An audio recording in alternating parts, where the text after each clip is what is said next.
dans ce lieu que moi personnellement j'aime beaucoup. Et on avait promis, à l'occasion de ces deuxièmes universités E5T, de sélectionner un certain nombre de projets qui nous semblaient être bien dans la mouvance de ces projets que nous devions encourager. Alors, il faut dire qu'on a eu plus de 30 projets à examiner, donc on a fini assez tard hier soir. Et on a dû bien sûr mettre en place des critères de sélection. Donc je vais vous les rappeler, ces critères de sélection. On en avait plusieurs, mais on les a résumés en 3 catégories. Premier type de critère, c'était le caractère innovant, l'innovation du projet ou de l'initiative en tant que telle. Deuxième spécificité, deuxième critère, c'était l'effectivité. C'est-à-dire la capacité à mettre en œuvre, la faisabilité, et puis quel impact ce genre de projet pouvait avoir réellement sur la transition énergétique, puisque c'est bien de cela qu'on parle. Et le troisième, c'était la territorialité, c'est-à-dire est-ce que ces projets étaient des projets qui réellement s'inscrivaient dans une logique locale et comment. Donc il y a eu une shortlist qui a été dressée avec 10 projets finalistes. Je ne vais pas les citer tout de suite, on a eu beaucoup de mal à se décider, donc on a à la fin, puisqu'il y a 3 prix, réussi à sélectionner les 3 gagnants, mais il y a quand même 2 projets que l'on voulait saluer, et donc on a inventé avec le jury le coup de cœur et la mention spéciale, parce que finalement on a tous besoin d'encouragement et plus on en a, mieux c'est. Donc je vais commencer, pour ménager un petit peu le suspense, par le coup de cœur, parce que voilà, le prix du cœur c'est quelque chose d'important. J'ai beaucoup aimé Patrice Geoffran quand il a dit que la transition énergétique passait aussi par une transformation des comportements, donc cognitifs des êtres humains. Je crois qu'il avait raison, c'est pas juste technologique. Et ce coup de cœur, c'est quelqu'un qui était là l'année dernière, qu'on n'a pas vu aujourd'hui, puisqu'on a aussi pris en compte un certain nombre de projets qui seront présentés, et qui finalement est innovant parce que propose des formes de financement très innovantes et locales, et c'est le crowdfunding, et je voudrais appeler l'humour. Donc, sa représentante, Marie-Véronique, qui va nous dire quelques mots, mais même si demain elle aura l'occasion d'en dire un peu plus. Je suis très très émue. Ce que vient de dire Myriam est tout à fait vrai, c'est que l'UMO a été fondé en 2012 et que, alors je vais rendre honneur à le visionnaire, c'est pas moi, c'est Alex Raguet qui n'est pas là aujourd'hui mais qui est le fondateur de l'UMO, qui réfléchit au concept depuis 2007, qui a fait tout un travail d'études de marché, d'études juridiques, qui a fondé l'UMO en 2012, et puis on va dire on est toujours en attente du décret d'application du cadre réglementaire. L'ordonnance a été signée en mai 2014. Et on attend incessamment la signature. Donc c'est vraiment un travail il faut tenir sur la distance. Moi je suis persuadée que le financement participatif va permettre d'impliquer plus les citoyens dans la transition énergétique, de les intéresser financièrement et du coup de les amener à réfléchir au coût de l'énergie, du coup à la valeur de l'énergie et les amener à l'économiser derrière. Je vous remercie, je suis vraiment dans... C'est symbolique, bravo à vous.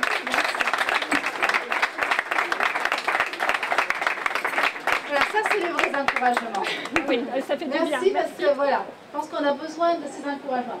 Alors après le prix mention spéciale, alors vous allez voir là c'est mention spéciale parce que vrai caractère technologique, et à 2 titres, on a beaucoup aimé l'association d'une très très grande entreprise avec une toute petite, et ça a été présenté aujourd'hui, et donc je voudrais appeler Monsieur Veillant, parce qu'on a voulu donner une mention spéciale au projet d'éolien Nénuphar.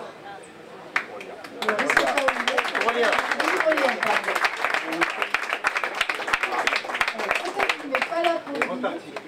D'accord. Donc on lui fera parvenir. Alors en plus, on avait trouvé un trophée adapté, parce que je vais vous le montrer. montrer. Voilà. Un dauphin. C'était quand même adapté. Hein. Parce qu'en plus, moi, j'ai quand même eu un coup de cœur, je dois le dire, pour, vous savez, la technologie qui évite de faire des bouts de poisson, là. Des sushis.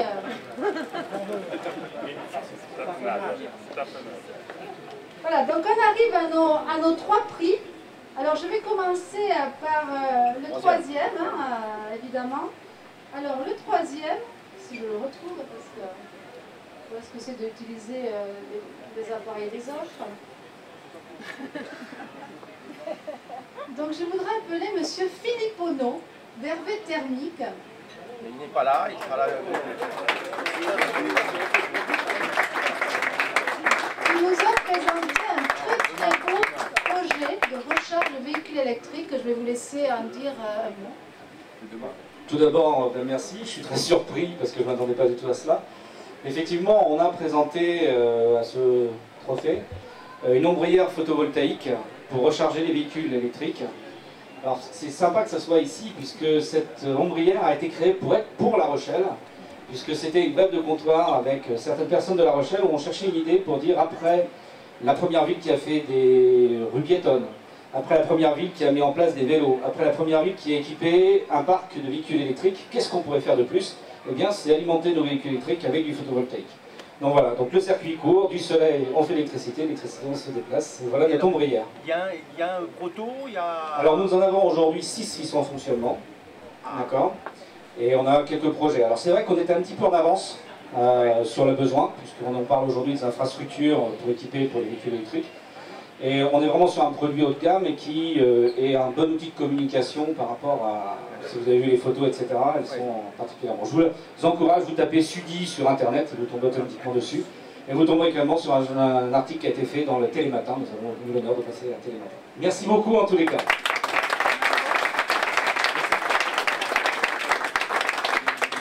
Alors, vous serez tous d'accord avec moi pour dire qu'on aimerait qu'il y ait plein de brefs de comptoir qui naissent à La Rochelle. Hein.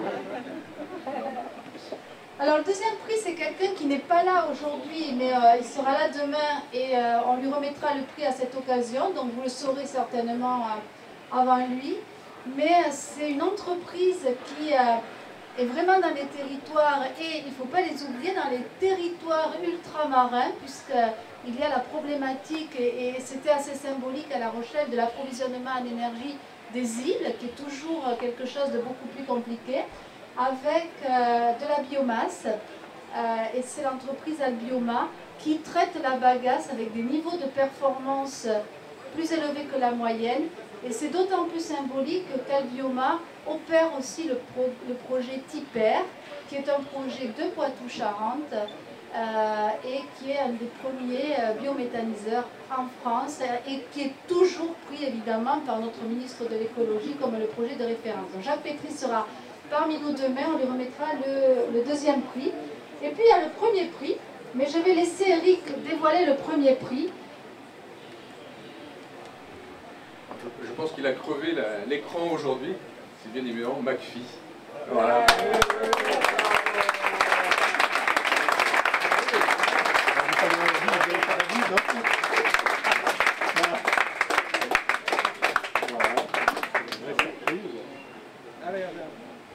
C'est vraiment surprenant. De surprise en surprise, hein, La Rochelle, plein de surprises. Qu'est-ce que je peux dire? J'avais pas préparé quoi que ce soit. Vous avez évoqué le fait de ne pas être assez soutenu par les Français. Bah, ah mais c'est super, ça donnera du boost et je me dis ça va être le démarrage et la mise en place de quelque chose à La Rochelle sous peu, c'est peut-être le prémisse.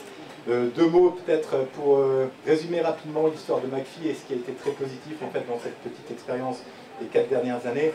On a eu tout le support des chercheurs, des techniciens, de la technologie française qui est très en avance. On est parti du CNRS, on a beaucoup travaillé avec le CEA. On a eu la chance, et je dirais à chaque fois on a eu toujours un peu de chance, on était au bon moment, d'avoir des investisseurs qui ont cru en nous, ça c'était très important. Un modèle qui n'est pas très développé en France du venture capital, Sofinova, GIMF, Amundi, Emertech, qui a été le premier détecteur de la société McPhee. Après ça, le crédit impôt recherche, outil formidable pour nous aider à développer nos premiers démonstrateurs. on a augmenté la société, on a développé la technologie. Et les étapes suivantes, c'était les projets européens qui nous ont permis de faire des démonstrateurs, les industriels qui ont cru en nous. Aujourd'hui, c'était Enel en priorité, c'est Iwatani au Japon, c'était E.ON en Allemagne. Et on arrive ensuite à l'étape suivante qui a été pour montrer un peu de crédibilité et de vision de la société, la mise en bourse en début d'année, qui a été un succès. On a été plus d'une fois sur ce script. Donc c'est vraiment qu'il y a quelque chose qui est attendu de là. Je dirais, on a encore des étapes à faire. Là, je suis en train de créer 4 filiales dans le monde. On a besoin, je pense, aussi du support des grands groupes. En France, on a beaucoup de grands groupes. On a beaucoup de grands industriels qui sont très puissants, très forts et qui ont beaucoup de compétences. Je pense que c'est ça qui va nous aider à franchir les étapes successives et à vraiment devenir un leader de l'hydrogène comme on souhaite l'être.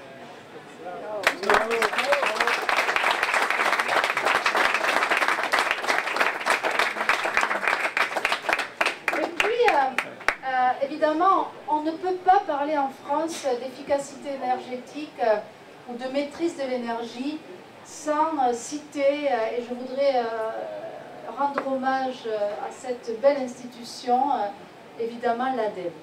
Alors, j'ai le plaisir ce soir d'accueillir Nadia Beaublanc, qui est depuis très longtemps à l'ADEME et qui représente son président, Bruno Legevin, qui a beaucoup soutenu cette initiative.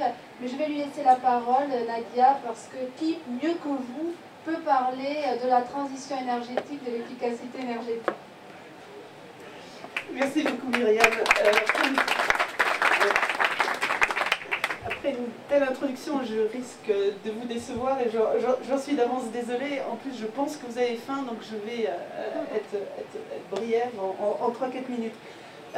Mais avant d'être désolée, je suis avant tout à la fois fière et heureuse de représenter l'ADEME ici ce soir, et son président Bruno Legevin, qui n'a pas pu venir parce que c'est sa dernière journée de congé avant un rendez-vous avec la ministre demain matin à 9h.